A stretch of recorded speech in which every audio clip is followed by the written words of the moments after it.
My name is Arun, Okay. and I am the founder and director of ARZ and GoaCAN, which is an anti-sex trafficking organization working in Goa since last 3 decades. Okay. See, what is important is that in India we need to have anti-trafficking laws. Okay. The anti-trafficking bill presently is pending in Parliament. Why I say so is that trafficking is a chain of events.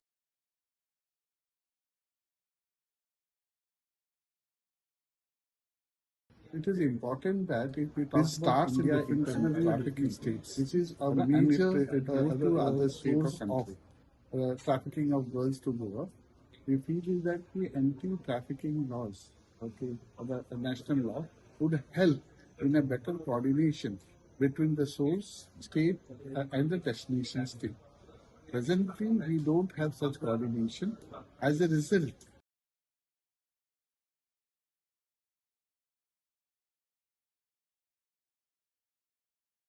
we are only, but since we are not taking girls here against and take action against recruiting them, engage in exploitation of girls, they continue to recruit and transport the girls here. So that is one very important to prevent and rescue girls. There has to be better coordination. It's not only coordination regarding rescue and prosecution, but also rehabilitation, because the welfare and crime is the state subject. So if a girl is rescued in Goa and the girl is from other state and she wishes to go back to her state, the state is unable to, Goa state is unable to provide rehabilitation to them in case she decides to go back. So therefore, a central anti-trafficking law would help immensely in preventing trafficking, prosecuting those who are involved in this, and also rehabilitation of the girls. See, what is important is that the trafficking is an organized crime. And also trafficking, commercial sexual activity has been a part of society since long.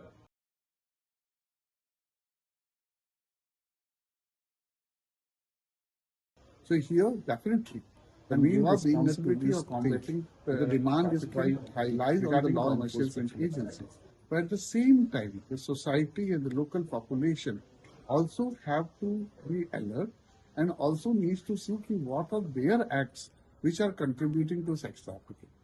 Because sex trafficking, you require a place for the abuse and exploitation of the girl. So what I mean by that is that the locals, before renting their place, we are increasingly finding that flats, bungalows, shops, they need to say hotels, lodges, these places have become the places where the women and girls from Goa, outside India, are being brought, kept, and exploited. So if those who are owner of these places, if they are alert and take action, I'm sure trafficking can be reduced. And we need to also keep in mind that for some profit, short-term gain, if we allow these activities, we need to understand this is going to have a long-term damage to Goa's image and Goa's tourism image. So therefore, what I'm requesting to the general population that they should not first their short-term gain and allow these activities to happen. State can't alone fight commercial sexual exploitation till and until the society participates and assists the state. 30th July जो this असा, it is a day to remind all of us that human trafficking is a real issue, not just at a global level, but in a place like Goa, it is something that everybody should take it seriously. Now, one would see two aspects of it. One is we are very concerned and reasonably so when we think of the sexual, commercial exploitation of women and children in trafficking, with that objective in mind. But while that is a very important issue which has to be highlighted in the state of Goa, another issue that needs to be looked at because of the employment crisis and people looking out for jobs overseas, the theme this time is trapped behind the scam. The theme, as we see put it out by United Nations,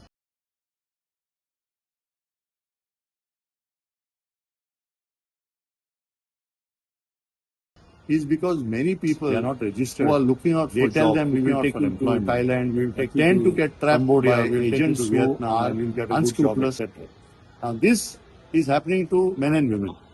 Now, after you being taken there, you see that many of them who have recounted their time, they are literally horror stories, that they have been chained.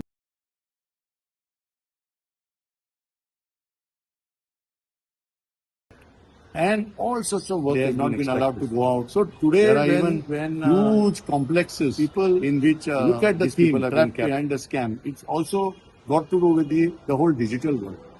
And I'm very concerned for young people today because the youngsters who are on their mobile phone continuously, you see, there are websites which are offering so much that they fall prey to it. Now, having said that, Glamorous what we kind need of to things, look at is professions, an etc. action plan. Now, this action plan is not just going to come overnight. It requires hard work, which involves not only the government agencies, the enforcement agencies, but the public who have to, on the one hand, join in the prevention campaigns, but also effectively join hands with the enforcement agencies for prosecution of the crime. See, today we see that many times लोक असे म्हणतात त्याका सोडलो मरे इल्ले Bob मारतले आनी लास्टाक कोर्टान ताका सोडलो. Now the question here is how watertight has been that case.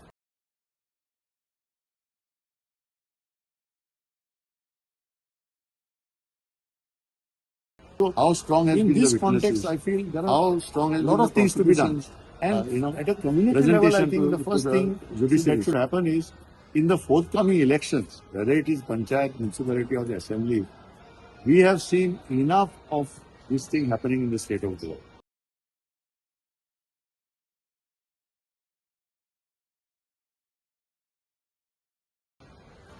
Where And government therefore, has to say, we okay, have in to next 6 raise months what we are going the to issue do. at a In next demand, 1 year what we are going to do. in What is terms the of demands demand. and policies? And we have to understand that it is not just the coastal belt.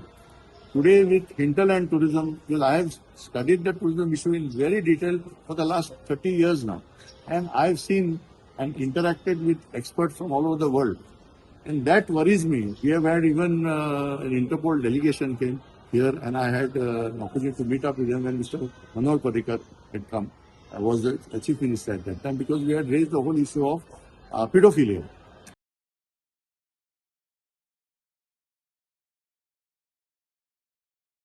Children. So therefore, what when we happens? The look at vulnerability is the large influx of because migrant these families population in the state and, of Goa. They do not have the access to information. You see, they can be easily cheated, and therefore, first of all, when we say we are doing prevention or there is a IEC campaign, information, education, communication, we have to see that we are targeting the population effectively in the language they understand. Having lots of visual campaigns, giving case studies, and also getting victims who have come out to tell their testimonies. If we go for a campaign of that nature, this will have an effective impact in the community. Now there's a tendency of people to say, the NGO asa, ARZ asa, Anin asa, women's organizing, take over. Unfortunately, you see, there are people today we have come across through our consumer forum meeting. They have rented their flats.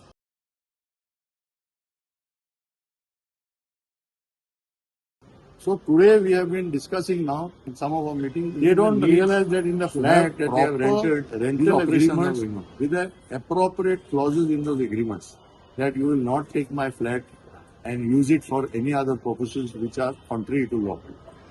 Now, if you look at only the amount of cybercrime cases in the state of Goa, I think that is a wake-up call for all of us. And therefore, the Directorate of Education, Directorate of Higher Education, particularly and technical education, need to not just have a nodal officer, they have to have a cell who will go out and take up this issue in a very systematic way. You see, job recruitment is a big area where people can get trapped into this. And therefore, before going for a job, what are the requirements? What is an appointment letter? What is a contract? All these things have to be told when people are in college, not after they pass out of college. And therefore, we look at this day, 30th July, as a very important opportunity for all sectors of the society. Even the Goa Chamber of Commerce has to, take a stand on this, particularly if those who are interested in doing shady deals and trying to enter into Goa, take up large areas, put up, infrastructure inside, to run all these things, then it is very dangerous. And therefore, I say, right from the business community to all the government organizations, to corporations, to the education institutions, especially at the university level. This is a very important subject to discuss because we have seen what the escort websites have been putting so far. So I would say essentially that this is a issue which everybody has something to contribute. It's not, that only government police should do it or only NGOs should do it. And No. I would say it has to go is downstream everybody's and business. therefore, I think in the coming reorganizing of the panchayats and municipalities, the various subcommittees that are there, I think need to be put in place if all this is going to be tackled effectively. Thank you.